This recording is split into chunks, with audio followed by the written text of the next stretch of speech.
ایاک نعبد، لیکن اب نوٹ کیجئے اس کا ایاک نستعین کا تعلق کیا ہے.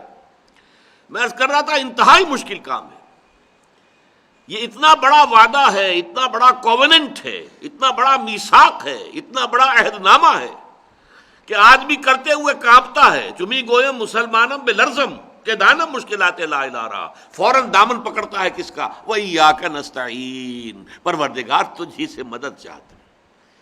ہم نے کہہ تو دیا ہے، فیصلہ تو کر لیا ہے، تیری ہی بندگی کریں گے، لیکن نہیں کر پائیں گے ہم اگر تیری مدد شامل حال نہ ہو، اگر تیری عنایت نہ ہو، اگر تیری توفیق نہ ہو، اگر تیری تیسیر نہ ہو، ہم نہیں کر پائیں گے.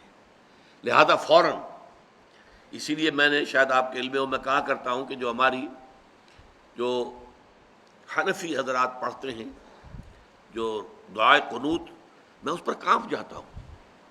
اللہم انا نستعینک ونستغفرک ونؤمن بک ونتوکل علیک. یہ جو کتنے بڑے بڑے دعوے، اے اللہ ہم تجھے پر توکل کرتے ہیں، تجھے پر ایمان رکھتے ہیں، تجھی سے استعانت کرتے ہیں. اتنے بڑے بڑے دعوے ہیں کہ آدمی کا دل کانپتا ہے اگر وہ واقعتاً جو ہے اپنے آپ کو بھی دیکھ رہا ہو کہ میں کہاں کھڑا ہوں، میری حیثیت کیا ہے، کتنا کچھ توکل میرا اللہ تعالیٰ کی ذات پر ہے. تو آدمی ڈرتا ہے، کانپتا ہے. اس سے وہ جو اہل حدیث حضرات پڑھتے ہیں اللہم اہدنا فیمن ہدیت وعافنا فیمن عافیت وتولنا فیمن تولیت، یہ دعا ہے. اے اللہ ہمیں عافیت بخش دے، ہمیں ہدایت بخش دے. وہ تو کوئی حرج نہیں اس کے کہنے میں. دعا جتنی چاہو مانگو، اللہ سے جتنا چاہو مانگو، وہاں کوئی سی لمٹ کی ضرورت ہی نہیں. لیکن یہ دعوے کرنا انا نستعینک ونستغفرک ونؤمن بک ونتوکل علیک ونثنی علیک الخیر ونشکرک ولا نکفرک ونخلع ونترک من یفجرک، کتنا بڑا دعویٰ ہے. جو بھی تیری نافرمانی کرتا ہے ہم اس سے تعلق منقطع کر لیتے ہیں. کتنے لوگ ہیں جو تعلق منقطع کرتے ہیں؟ ہماری دوستیاں جوں کی توں رہتی ہیں، ہماری محبتیں جوں کی توں رہتی ہیں، ہماری مجلس آرائیاں جوں کی توں رہتی ہیں.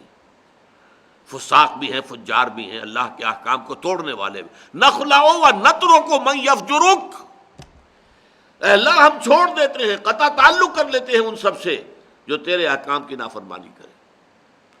کون ہے جو آج اس کے اوپر پورا اترتا ہو؟ بالکل وہی بات یہاں ہے، ایاک نعبد و ایاک نستعین. پروردگار یہ بہت بڑا دعویٰ ہے جو ہم نے کر دیا، بہت بڑا عہد اور میثاق کیا ہے. یہ کووننٹ جس کو کہا جاتا ہے، کووننٹ ہے، یہ میثاق ہے. الذی واثقکم بہ، اللہ تعالیٰ نے تمہیں جکڑ لیا ہے ایک میثاق کے اندر، ایک عہد کے اندر. اس عہد کو تم تازہ کرتے ہو ہر رکعت، نماز کی ہر رکعت میں. ایاک نعبد و ایاک نستعین، and this is the crux of the metre.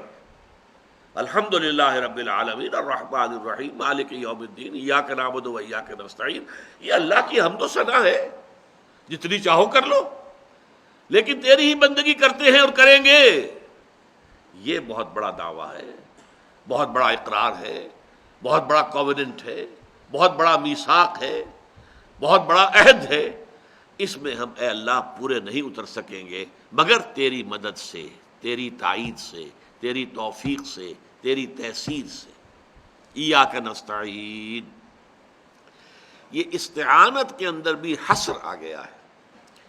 یہ توحید کا، عملی توحید کا دوسرا رخ ہے.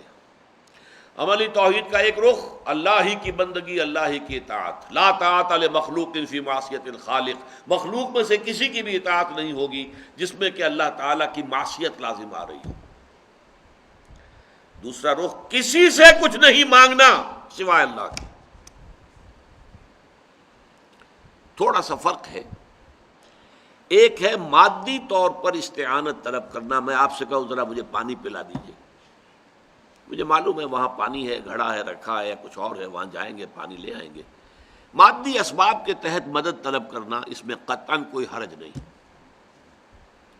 عالم اسباب ہے، اس عالم اسباب کے اندر ایک دوسرے سے مدد چاہنا ٹھیک. عالم غیب کی کسی ہستی سے مدد چاہنا یہ شرک ہے بدترین نوعیت. چاہے وہ فرشتے ہوں. اب دیکھیے یہ تو اختلاف ہو جائے گا. روح عبد القادر جیلانی رحمۃ اللہ علیہ یہاں آ سکتی ہے یا نہیں آ سکتی؟ میں نہیں اس بحث میں پڑھنا چاہتا، آ سکتی ہے یا نہیں آ سکتی، چھوڑ دیجئے۔ فرشتے تو موجود ہیں، اس میں کوئی اختلاف ہے؟ کرامن کاتبین تو ہیں، فرشتے تو اس وقت ہیں، گھیرے ہوئے ہیں ہماری اس محفل کو۔ وہ حدیث میں نے پہلے بھی آپ کو سنائی تھی، مجتمع قوم فی بیت من بیوت اللہ یتلون کتاب اللہ ویتدارسونہ بینہم الا نزلت علیہم السکینہ وغشیتہم الرحمہ وحفتہم الملائکہ وذکرہم اللہ فی من عندہ او کما قال صلی اللہ علیہ وسلم۔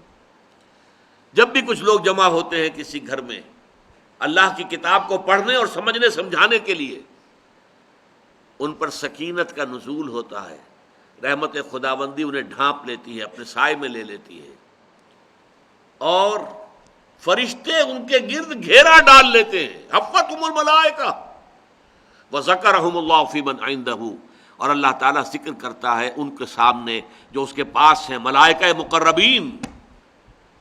خدا خود میر محفل بود اندر لا مکان خسرو، اور محمد شمع محفل بود شب جائے کہ منبودم، وہ جو محفل ہے ملائکہ مقربین کی، وہاں اللہ ذکر کرتا، دیکھو میرے بندے اس وقت کوئی ان کی غرض نہیں ہے، کوئی سیاسی معاملہ نہیں ہے، کوئی فرقے وارانہ مذہبی مسئلہ نہیں ہے، میری کتاب کو پڑھنے اور سمجھنے کے لیے جمع ہے، میری کتاب کو۔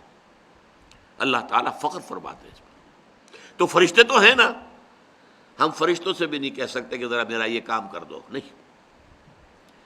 نہ حضرت علی سے کہہ سکتے ہیں یا علی مدد، نہیں، غلط، شرک۔ کسی کو، نبی کو، رسول کو، صدیقین کو، شہداء کو، اولیاء اللہ کو، صوفیاء کو، ملائکہ کو، کسی کو نہیں پکارا جا سکتا۔ استعانت ہوگی اللہ سے، استمداد ہوگی صرف اللہ سے، استغاثہ ہوگا صرف اللہ سے۔ کوئی غوث نہیں ہے سوائے اللہ کے، کوئی نہیں، غوث ایک ہی ہے جو فریادیں سنتا ہے اور فریاد رس ہے، اور فریاد کرنے والے کی فریاد کو سن کر اس کی تکلیف کو رفع کر سکتا ہے، کوئی نہیں سوائے اللہ کے۔ تو استعانہ، استدعاء، استمداد، استغاثہ، یہ سارے الفاظ جو ہیں اپنی ذہن میں لا کر جمع کر دیجیے ذات باری تعالیٰ پر۔ چنانچہ حضور صلی اللہ علیہ وسلم کے جو اذکار مسنونہ ہیں، خاص طور پر فرض نماز کے بعد، سلام پھیرنے کے بعد جو اذکار ہیں، ان میں سے ایک کیا ہے؟ اللہم اعنی علی ذکرک و شکرک و حسن عبادتک۔ پروردگار میری مدد فرما کہ میں تجھے یاد رکھ سکوں، بھول نہ جاؤں تجھے، تیرا شکر ادا کر سکوں، کفران نعمت کا مرتکب نہ ہو جاؤں، وہ حسن عبادتک، اور تیری عبادت کا حق بحسن وجوہ ادا کر سکوں۔